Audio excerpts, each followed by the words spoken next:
আসসালামু আলাইকুম। এই মুহূর্তে পাওয়া বাংলাদেশের ভয়ানক ঘূর্ণিঝড় এবং বজ্রসহ বৃষ্টিপাতের আপডেটে আপনাদের স্বাগতম। আগামী 10 জুলাই শুক্রবার সারাদিনের আবহাওয়ার পূর্বাভাসে কোন কোন জেলাগুলিতে বজ্রসহ বৃষ্টিপাতের সম্ভাবনা রয়েছে তার একটি বিস্তারিত আলোচনা নিয়ে আজকের আমাদের এই ভিডিও। চলুন বন্ধুরা, ভিডিওটি শুরু করা যাক। ভিডিওটি শুরু করার আগে আপনাদের কাছে ছোট্ট একটি অনুরোধ, আপনারা যারা আমার চ্যানেলে নতুন দর্শক তারা আমার চ্যানেলটিকে সাবস্ক্রাইব করে পাশে থাকা বেল আইকন অন করে দিন এবং এই মুহূর্তে আপনি কোন জেলা বা থানা থেকে আমাদের এই ভিডিওটি দেখছেন এখনই নিচে কমেন্ট করে জানান, যাতে করে আমরা পরবর্তী ভিডিওতে আপনার এলাকার আবহাওয়ার খবর নিখুঁতভাবে তুলে ধরতে পারি। আমরা এই মুহূর্তে দেখতে পাচ্ছি বঙ্গোপসাগর উত্তাল এবং বঙ্গোপসাগরের লঘুচাপের সৃষ্টির কারণে বাংলাদেশের 8 বিভাগের 64 জেলাতে হালকা থেকে মাঝারি ধরনের ঝড়ো হওয়া সহ কিছু কিছু এলাকাতে বিক্ষিপ্ত পরিমাণে ভারী বৃষ্টির কারণে নিম্ন অঞ্চলগুলোতে বন্যার একটি সম্ভাবনা রয়েছে এবং কিছু কিছু এলাকাতে মাঝারি থেকে ভারী বৃষ্টিপাতের সম্ভাবনা রয়েছে। চলুন দেখে আসা যাক কোন কোন জেলাগুলিতে বজ্রসহ বৃষ্টিপাতের সম্ভাবনা রয়েছে। আমরা এই মুহূর্তে দেখতে পাচ্ছি ইতিহাসের সর্বোচ্চ বেশি পরিমাণে বৃষ্টির কারণে বন্যার সম্ভাবনা দেখা দিচ্ছে চট্টগ্রাম বিভাগের কয়েকটি জেলাতে। আমরা দেখতে পাচ্ছি চট্টগ্রাম বিভাগের খাগড়াছড়ি, ফটিকছড়ি, রাঙ্গামাটি, এদিকে লক্ষ্য করছি বান্দরবান, চকরিয়া, থানচি এবং কক্সবাজার এবং এদিকে লক্ষ্য করছি কুতুবদিয়া, বাঁশখালী, চকরিয়া, এই সকল এলাকাগুলিতে হালকা থেকে মাঝারি ধরনের ঝড়ো হওয়া সহ আগামী কয়েকদিনের বৃষ্টিপাতে বন্যার সম্ভাবনা আরও বৃদ্ধি পাচ্ছে। চলুন দেখে আসা যাক নোয়াখালী বিভাগের কয়েকটি জেলাতে আমরা দেখতে পাচ্ছি নোয়াখালী, ফেনী, ভোলা, বরিশাল এবং এদিকে লক্ষ্য করছি হাতিয়া, এদিকে লক্ষ্য করছি পটুয়াখালী, বরগুনা, বরিশাল, এদিকে লক্ষ্য করছি বরগুনা, কুয়াকাটা, ত্রিকোণা এবং মোংলা, কালীগঞ্জ, সাতক্ষীরা এবং খুলনা বিভাগের কিছু কিছু এলাকাতে হালকা থেকে মাঝারি ধরনের ঝড়ো হওয়া সহ এখানে বৃষ্টির পরিমাণ রেকর্ড করা হয়েছে 230 থেকে 40 মিলিমিটারের ওপরে।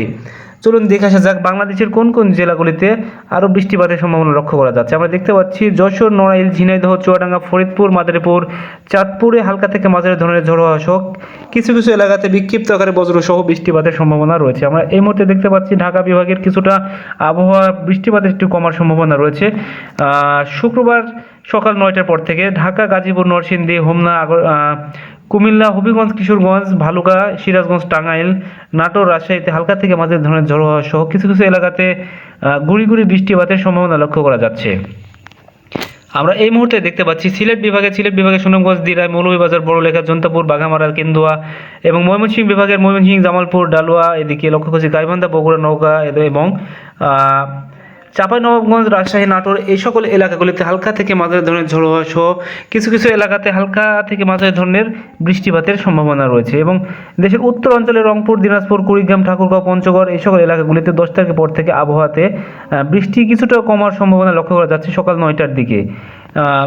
এই মুহূর্তে আমরা চলে যাব শুক্রবারের সকাল দুপুর 3টার পর থেকে আবহাওয়ার পূর্বাভাসে কোন কোন জেলাগুলিতে বৃষ্টিপাতের সম্ভাবনা লক্ষ্য করা যাচ্ছে। আমরা এই মুহূর্তে লক্ষ্য করছি ইতিহাসের সর্বোচ্চ বেশি পরিমাণে বৃষ্টিপাতের সম্ভাবনা দেখাচ্ছে বরগুনা এবং কলকাতার আশপাশে ইন্ডিয়ার এবং চট্টগ্রামে লক্ষ্য করছি চট্টগ্রামে প্রায় সব কয়টি বিভাগেই বিক্ষিপ্ত আকারে সারাদিনই বৃষ্টিপাতের সম্ভাবনা লক্ষ্য করা যাচ্ছে এবং বন্যার আশঙ্কাও রয়েছে এবং বন্যা বৃদ্ধি পাওয়ারও সম্ভাবনা রয়েছে এই সকল এলাকাগুলিতে। আমরা এই মুহূর্তে দেখতে পাচ্ছি সাতক্ষীরা, যশোর, চাঁদপুর এবং বরগুনা, পটুয়াখালী, পিরোজপুর এবং বরিশাল, ভোলা, মোংলা এবং এদিকে লক্ষ্য করছি সাতক্ষীরা, কালীগঞ্জ এই সকল এলাকাগুলিতে ভারী বৃষ্টিপাতের সম্ভাবনা রয়েছে শুক্রবার 24 ঘন্টায়। এই মুহূর্তে দেখতে পাচ্ছি নোয়াখালী, ফেনী এবং মাদারীপুর, চাঁদপুর, কুমিল্লা, হোমনা, ঢাকা, ফরিদপুর, নরসিংদী, গাজীপুর, এদিকে লক্ষ্য করছি পাবনা, টাঙ্গাইল, ভালুকা, কিশোরগঞ্জ, হবিগঞ্জ, মৌলভীবাজার, দিরাই, এদিকে লক্ষ্য করছি সিলেট, বড়লেখা, জন্তাপুর, সুনামগঞ্জ, জামালপুর, বগুড়া এবং গাইবান্ধা, এদিকে দেশের উত্তর অঞ্চল কুড়িগ্রাম এবং রংপুর, দিনাজপুর, ঠাকুরগাঁও, পঞ্চগড় এই সকল এলাকাগুলিতে অস্থায়ীভাবে দমকা ঝড়ো হয় এবং বিদ্যুৎ চমকানো সহ কিছু কিছু এলাকাতে ভারী বৃষ্টিপাতের সম্ভাবনা লক্ষ্য করা যাচ্ছে এবং এই সকল এলাকাগুলিতে দিনের তাপমাত্রা কিছুটা কমতে পারে এবং রাতের তাপমাত্রা অপরিবর্তিত থাকতে পারে।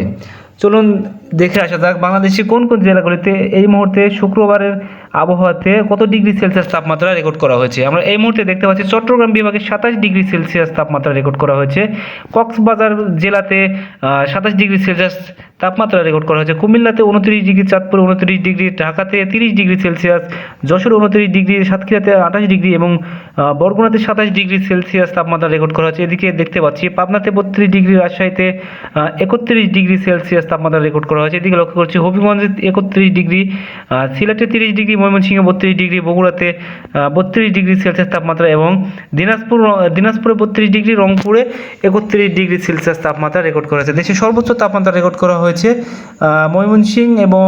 ময়মনসিংহে 32 ডিগ্রি সেলসিয়াস তাপমাত্রা এবং সর্বনিম্ন তাপমাত্রা রেকর্ড করা হয়েছে চট্টগ্রামে 27 ডিগ্রি সেলসিয়াস তাপমাত্রা।